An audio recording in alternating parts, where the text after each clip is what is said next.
আসে হৃদয় আকাশে, কেন মেঘ আসে হৃদয় আকাশে, তোমারে দেখিতে দেয় না মোহ মেঘে, তোমারে দেখিতে দেয় না মোহ মেঘে, তোমারে অন্ধ করে রাখে, তোমারে দেখিতে দেয়। India and Sweden, two countries which may at first seem vastly different.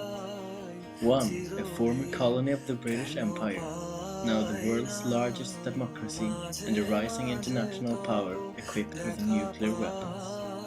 The other, a small country placed in Northern Europe, a country which has succeeded with staying neutral all through the turbulent history of the 20th century. Still, there may be more similarities between the two countries than one would first imagine. Perhaps not in culture or climate, but instead there are resemblances in what is central in modern democracy. No, I am not talking about the people now, but about the parties. The ideologies which have shaped India and Sweden during the latest century are very much alike, probably much due to the fact that the original three ideologies, socialism, liberalism, and conservatism, which were defined around the French Revolution, still have a great deal of influence of today's politics. Both countries have been greatly influenced by the first of the original three, socialism. 1936 is a central year in Swedish politics. After a mix of conservative and social democratic governments, Kai Albin Hansson seized power, which makes the start of a social democratic hegemony which would last for 40 years. 40 years that changed Sweden and made Hansson's successor, Tage Erlander, the probably most influential democratically elected leader in the world. He was Prime Minister for 23 years. When all this started, India was still a colony of the British Empire. First in 1947, the fight for independence, led by the famous Mahatma Gandhi, proved successful. Gandhi, who collaborated with the party Indian National Congress, was murdered just 1 year after the independence, and his legacy was taken care of by the leader of Congress, Jawaharlal Nehru, who became the first Prime Minister of India. Congress was, like the Social Democrats in Sweden, influenced by socialism, and as the Social Democrats changed Sweden into a more equal country, Congress liberated India. Both these parties were rewarded with a long rule. Congress cannot compete with their counterpart in Sweden though, since they only ruled alone for 20 years. Since the two hegemonies ended, the once great two parties have declined. After a 10-year period in power in the dawn of the 21st century, Prime Minister Göran Persson lost power to the liberal four-party coalition known as Alliansen. Led by the charismatic Reinfeldt, this center-right government could hold power for 8 years, which is the longest period of not social democratic rule in Sweden's modern history. Likewise, the Congress Party lost power in the 2014 elections to the Bharatiya Janata Party. The party, which had once been known as the Liberator of India, now did their worst election since the independence. The Bharatiya Janata Party is now, like Alliansen during their first term, holding a majority of the seats in parliament. Unlike Alliansen, the Janata Party has a more nationalistic and anti-Muslim stance.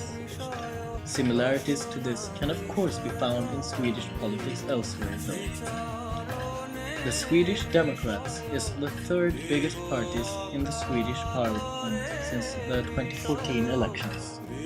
In contrast to the four classic right parties, which are all drawn in a more liberal direction, the Swedish Democrats are a more conservative and nationalistic voice. The party has a scandalous history, which may also be said about the Janata Party. For example, Narendra Modi, the current Prime Minister of India, has been greatly criticized for taking a very passive role against anti-Muslim uprisings in Gujarat, the region where he was then governor. This is perhaps a radical parallel though, since the Swedish Democrats have their roots in neo-Nazi movements, and just a few years ago made headlines when a video of some of their top politicians walking around drunk on town and, among other things, insulting the popular Swedish comedian Soran Ismail just a few months before the elections, went viral. Leaving the parties to the right, I will now talk about the classical opposition parties on the other side of the Social Democrats and Congress, the left wing. In Sweden, the far left is mostly represented by the former Communist Party, now known simply as the Left Party. Never getting any serious influence on the politics of the state in their communistic days, it is today perhaps one of the most influential parties outside of the government. Since the coalition between Stefan Löfven's Social Democrats and the Greens did not get a majority of their own, they have now been forced to cooperate with Jonas Sjöstedt's far left.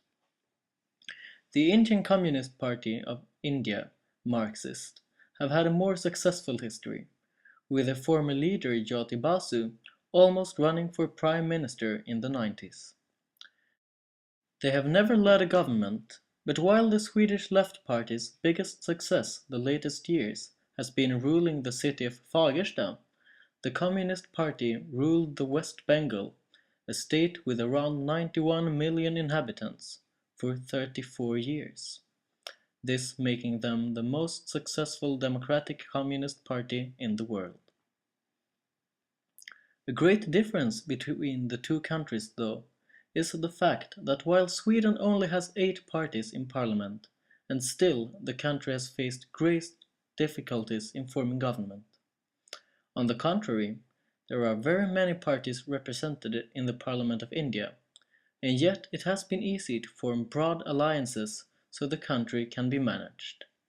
And, as I stated earlier, the ruling Bharatiya Janata Party has a majority of the seats in the parliament, while Sweden's biggest party, the Social Democrats, only is supported by approximately 30%.